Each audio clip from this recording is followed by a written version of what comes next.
Student, आज हम कक्षा 12वीं के लेसन नंबर 2 आर्थिक वृद्धि और विकास में आज भाग 7 में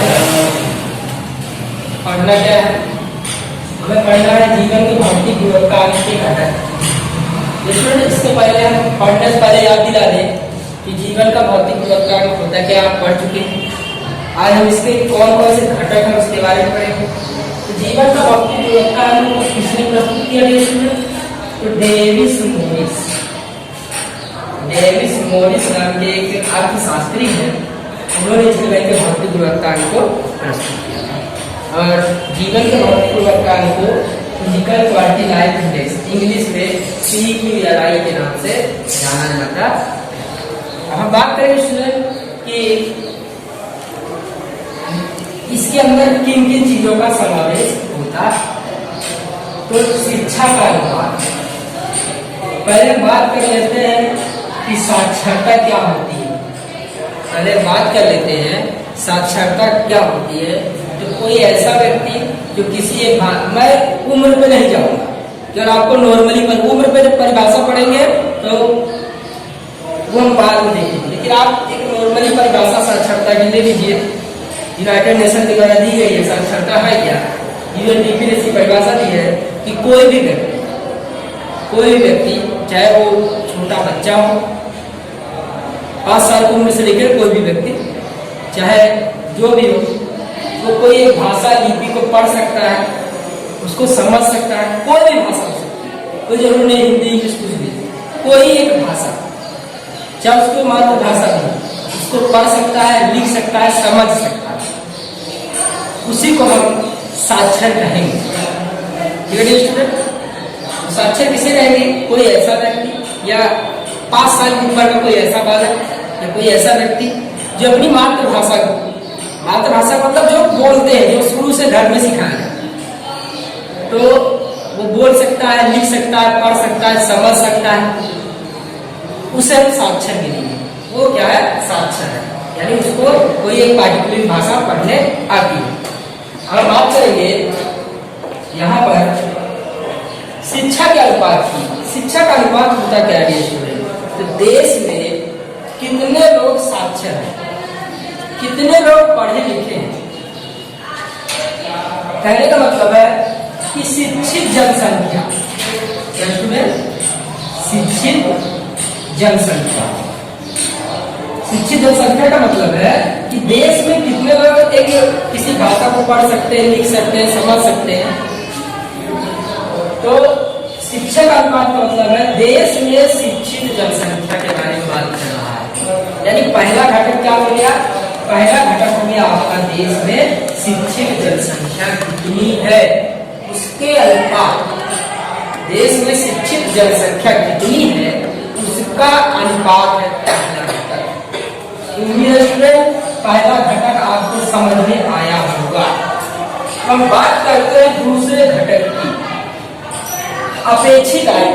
अपेक्षित मतलब आप किसी से आशा रखते हैं, अपेक्षा रखते हैं, इस शब्द का ये मतलब होता है।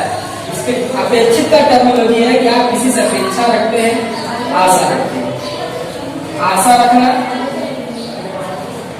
या उम्मीद रखना, उम्मीद भी इसका मतलब होता है। आप इसको हिंदी में भी यूज कर सकते हो। अच्छा वाली बच्चे हिंदी में अगर सवाल आती है तो अपेक्षित आप लिख सकते हो, आशा करना, उम्मीद करना। ठीक है, यहाँ पर हम बात करेंगे अपेक्षित आयु। अपेक्षित आयु है क्या? तो बालक जब जन्म लेता है उस समय वो कितने वर्ष तक जिएगा? बालक जब जन्म लेता है उस समय वो कितने वर्ष तक जिएगा, या उसका जीवन काल कितने वर्ष का होगा, ऐसा अनुमान लगाया जाता है। ध्यान दीजिएगा, अपेक्षा नहीं, यहाँ पर अनुमान लगाया जाता है।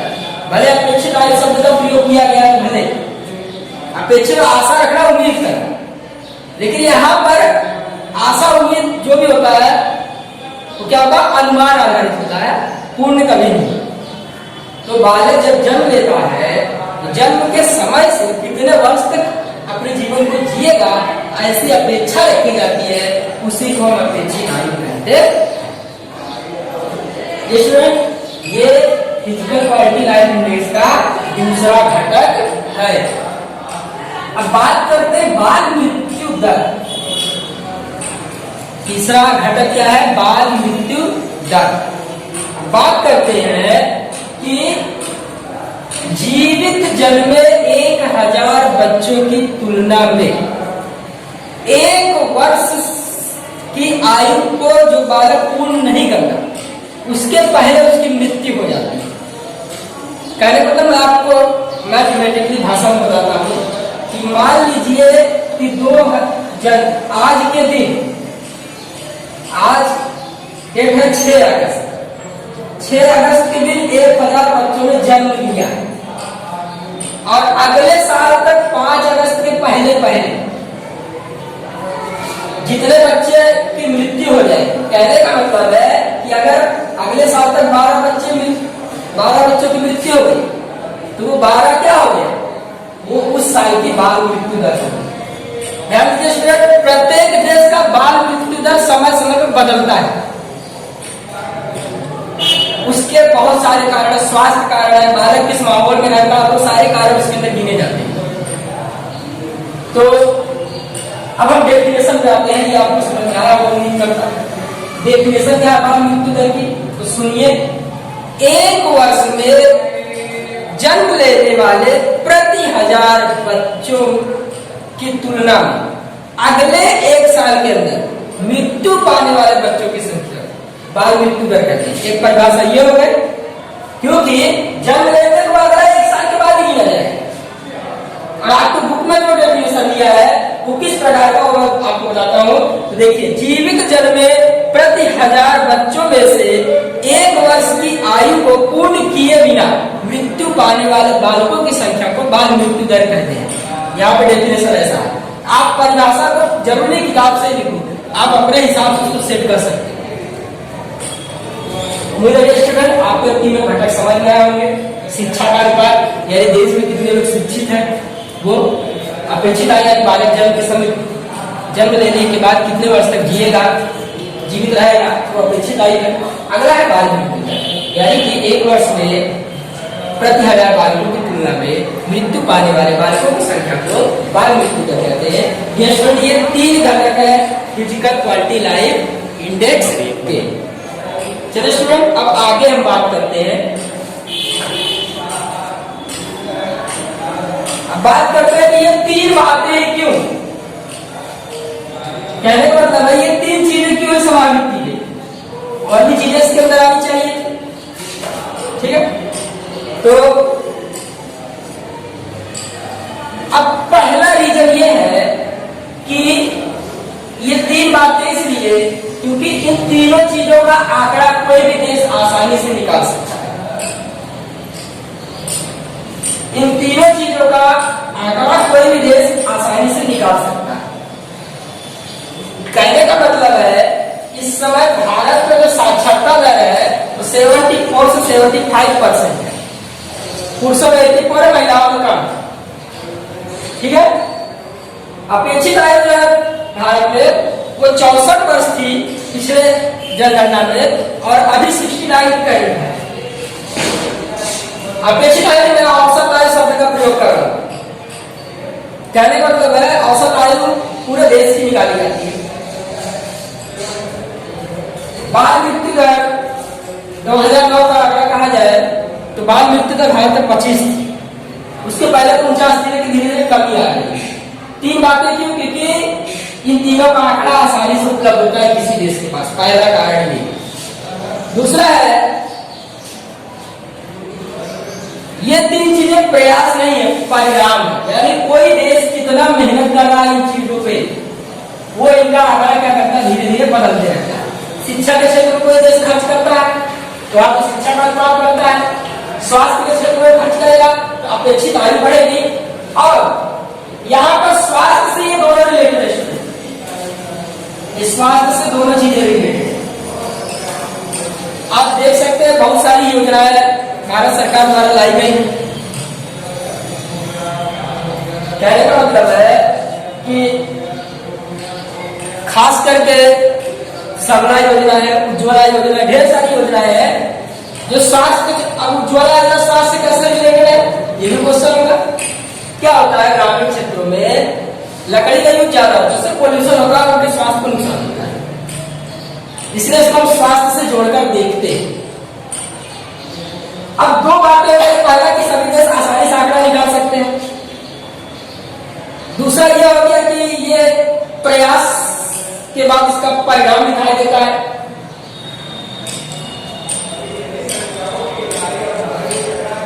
अब तीसरी बात यह है कि इन तीनों क्षेत्रों में कितना मेहनत किया जा रहा है उस देश के द्वारा, कितना इस सेक्टर में खर्च किया जा रहा है, कहने का मतलब है प्रयास को दर्शाता है। उम्मीद है तीनों बातें आपको समझ में आई। अब हम बात करते हैं कि शिक्षा की बात करते हैं। यहाँ पर इसके घटक जो है इनको बारी बारी से देखेंगे, शिक्षा के बारे में बात करेंगे कि शिक्षा है क्या, एजुकेशन है क्या। आज आप एजुकेशन के बारे में क्या जानेंगे। देखिए शिक्षा के बारे में बात करते हैं।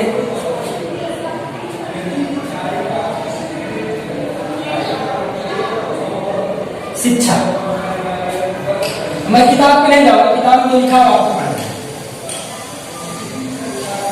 शिक्षा को क्यों शामिल किया गया इसके अंदर, तो ध्यान दीजिए, जब किसी देश में शिक्षा का अनुपात बढ़ता है, शिक्षा का अनुपात बढ़ता है, तो देखिए जब शिक्षा का अनुपात बढ़ेगा तो एक पढ़ा लिखा व्यक्ति एक अनपढ़ व्यक्ति की तुलना में अपने स्वास्थ्य पे ज्यादा ध्यान देगा, दूसरी जो स्वच्छता पे ज्यादा ध्यान देगा, तीसरी चीज वो आने वाली परेशानियों को बेहतर समझेगा। और इन तीनों चीजों को मिलाकर अगर शिक्षा का अनुपात बढ़ता है तो व्यक्ति की समझ बढ़ती है और देश के विकास में योगदान देता है। ये शिक्षा का महत्व है। हम अगले टॉपिक पे आते हैं।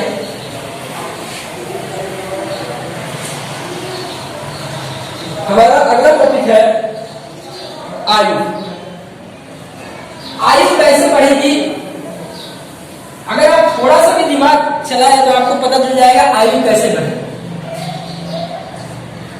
देखिए शिक्षा अगर बढ़ेगी तो आयु बढ़ेगी, क्योंकि व्यक्ति अपने स्वास्थ्य पर,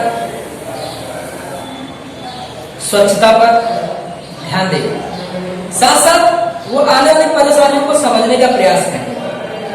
एक अनपढ़ व्यक्ति की तुलना में एक शिक्षित व्यक्ति अपने स्वास्थ्य पर ज्यादा ध्यान देगा और इससे क्या होगी, आयु क्या होगी, बढ़ेगी। और आगे हम बात करते हैं कि अपेक्षित आयु कैसे बढ़ती है। ध्यान दीजिए, मैं शिक्षा में फिर जोड़ता हूं टॉपिक। शिक्षित व्यक्ति अगर एक पार्टिकुलर शिक्षित व्यक्ति है तो उसे पता होगा प्रोटीन क्या होता है, कार्बोहाइड्रेट क्या होता है, विटामिन क्या होता है। और जो अनपढ़ व्यक्ति उसको क्या पता, वो सोचता है खाली पेट भरने से मतलब है, बस पेट भर जाए हो गया। नहीं, एक शिक्षित व्यक्ति जो है वो इन चीजों को ग्रहण करेगा, पोषण,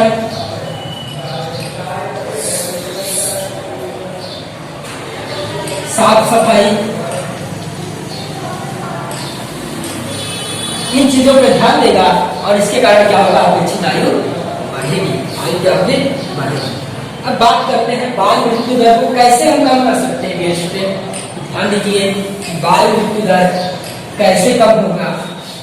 तो पहली बात, किताब में मत जाइएगा, किताब में तो थोड़ा ही दिया, मैं आपको थोड़ा एक्सप्लेन में बताता हूँ ताकि आपके एग्जाम में काफी यूजफुल हो।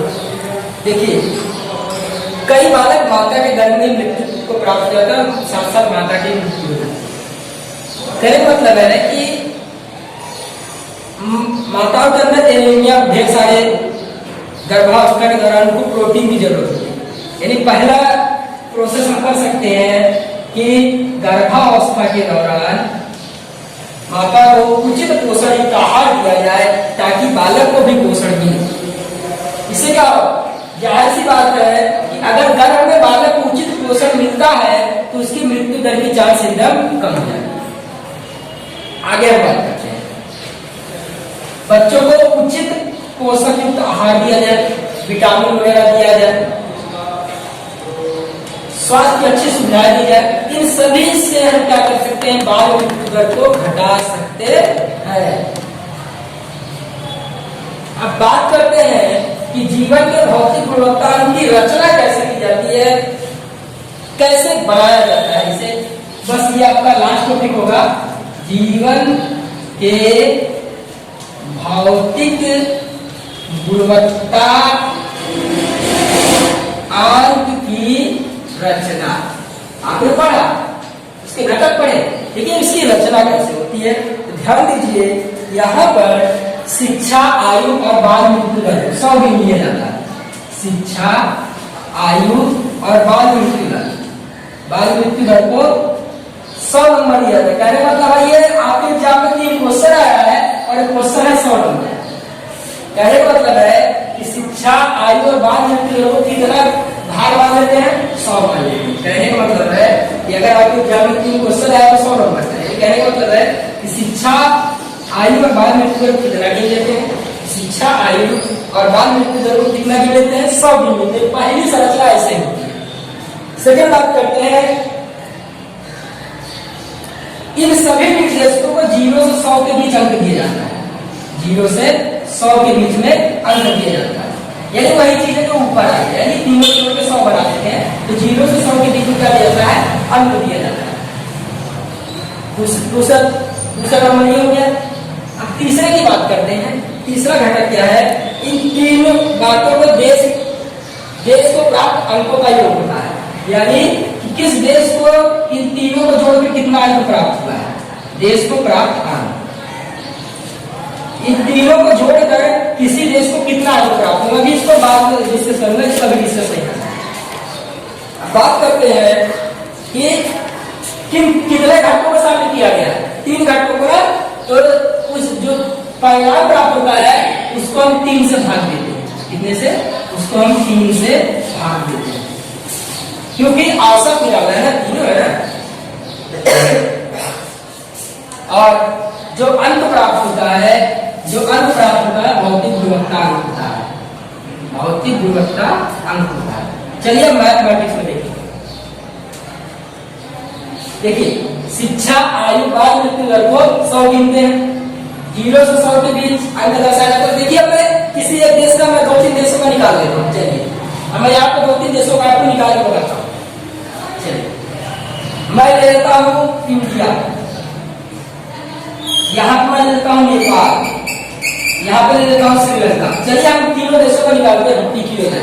कैसे निकालेंगे, मान लीजिए कि भारत को शिक्षा में भारत को मिले 25 अंक। कितने, 25।